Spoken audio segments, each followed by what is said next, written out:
Today, we're at the beautiful quadrangle on the University of Missouri campus. This is the hallmark of our university. This is where we go for photographs, for graduations, and when I have visitors from foreign countries or down the road, this is where you bring them. A lot of that reason that this is such a beautiful campus is because of Pete Millier, who is Director of Landscape Services here at the University of Missouri.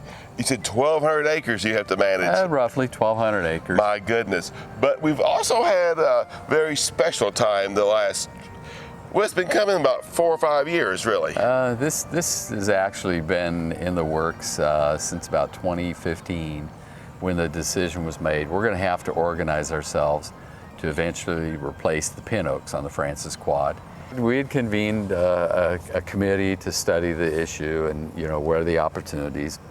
And we were just kind of perking away with it started in 2014, 2015.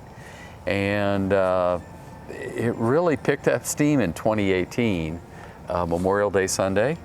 Chancellor Cartwright was walking from the residence to his office in Jesse Hall, and he heard something behind him, and it was a large limb fell out of one of the pin oaks. And so he contacted, he took a picture of it, sent it to my boss, Gary Ward, and asked Gary, hey, I want to let you know this happened. And Gary promptly sent it to me, and I was on vacation in Alabama. And I said, what? And he asked me, what's the plan? And I said, well, I'll be back on Wednesday. We'll get rolling. And sure enough, we had an outside consultant come in and look at the trees and determined that 5 of them presented an immediate hazard. So 5 trees went away the summer of 2018, and we had to accelerate the plans for the removal of the others. It was going to be an eventuality, but it was accelerating because the trees were deteriorating. And when I walked around the quad back in February and March and April as they were leafing out, or in some cases not leafing out quite like they should, it became apparent that it was going to happen sooner rather than later. So we got the campus ready for it and took them out. And because they were sick, they were on their decline. Well, they were aging out, and over the years things had happened. There were utility digs that disrupted their root system.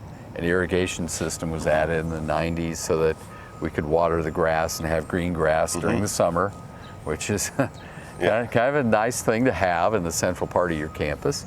But it contributed to the decline of the trees. It accelerated the natural aging out process. And the decision was made that, we have these trees ready to go out at South Farm. Let's proceed and get it going. Yes. And it was good that you thought a little bit ahead of time that we could do this. And yeah, it really, it's not something, it wasn't a snap decision, oh, we got to remove these trees. That happens frequently enough. But this was a situation where you have all these converging factors. The space is such a unique and treasured space.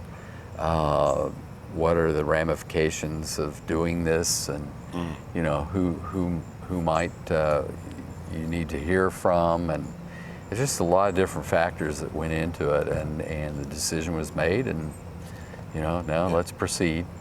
It just happened a little sooner than was probably planned, but it had to happen. And we're fortunate because we've had a lot of really good help from oak experts throughout the Midwest. Forest Keeling Nursery donated 70 trees for us to grow out at South Farm, and with your great leadership out there, we've been able to grow them and size them up so that we have our own trees ready to go, and we can remove the pin oaks and start the replacement.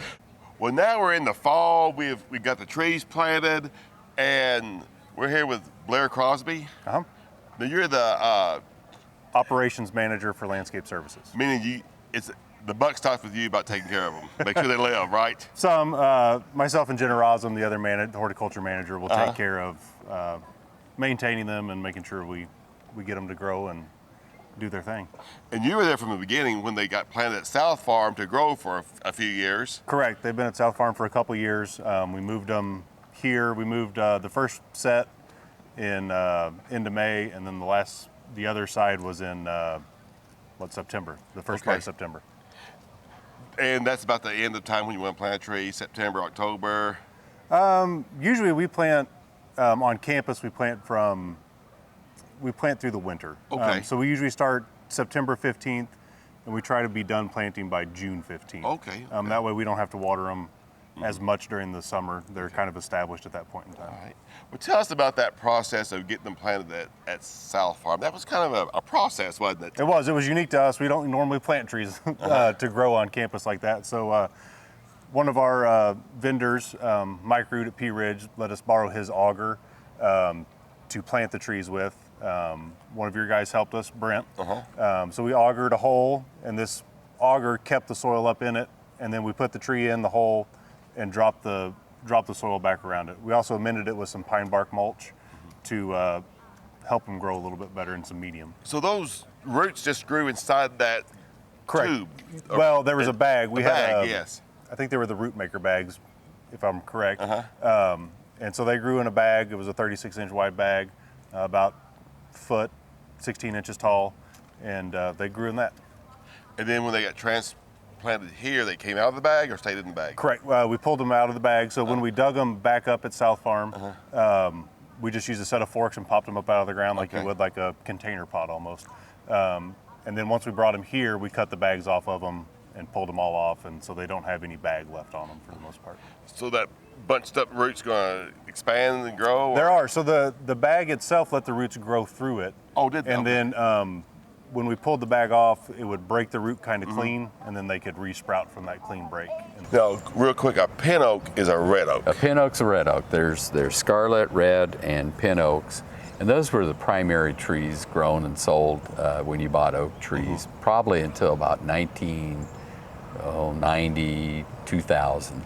And that's when Forrest Keeling introduced the RPM method, and they started selling white oaks. And today we have out here swamp white oak, overcup oak, a new variety. This is a new one called Jillian, and it's named after Wayne Lovelace of Forrest Keeling's granddaughter, Jillian, who would have come to MU and been a horticulture student, following in her grandfather and mother's footsteps.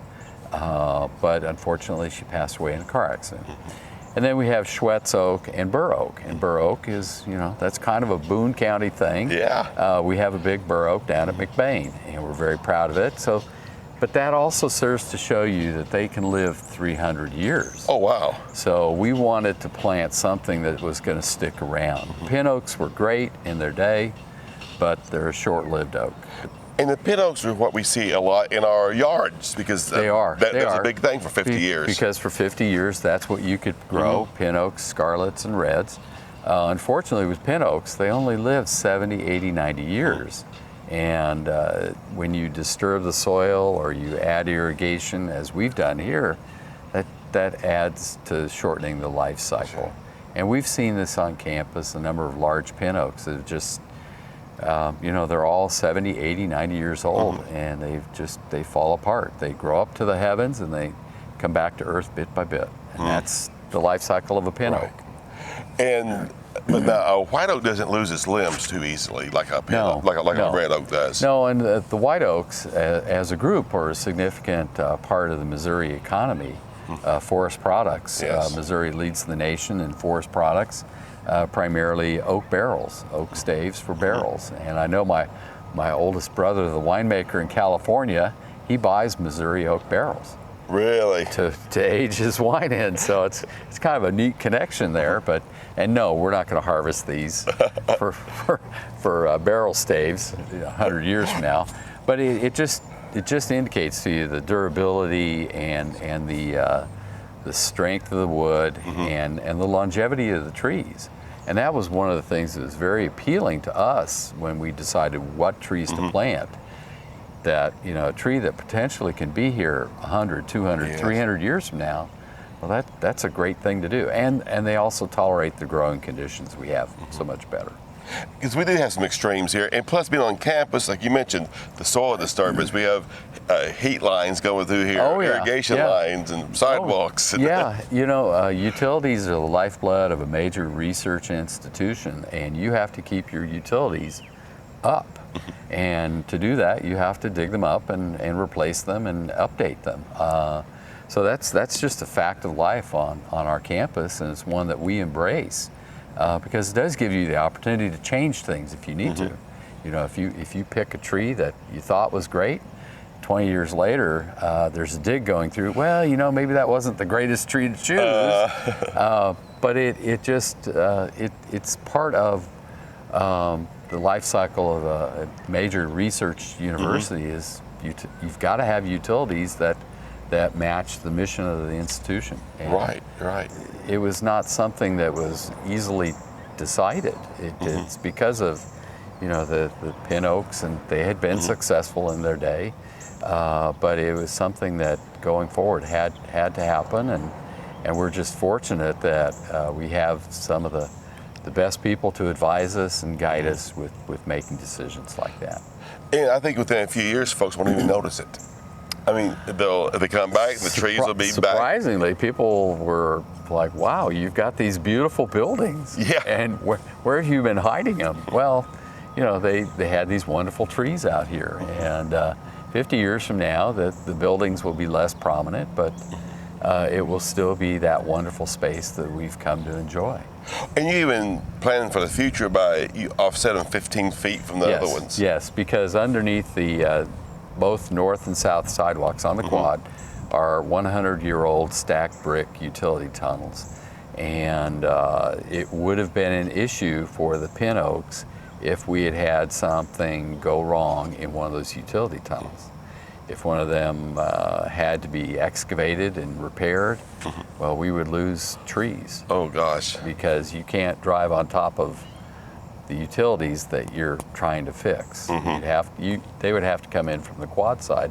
So we've left 15 feet between the edge of the sidewalk and where the new trees are, just so that in the future, 50 years from now, 100 years from now, if they ever have to get into these tunnels, they can get into them easily. That's great. And the trees will survive. Right. That's what's important, isn't it? Oh yes. You won't lose that investment of 50 or 100 years in this tree.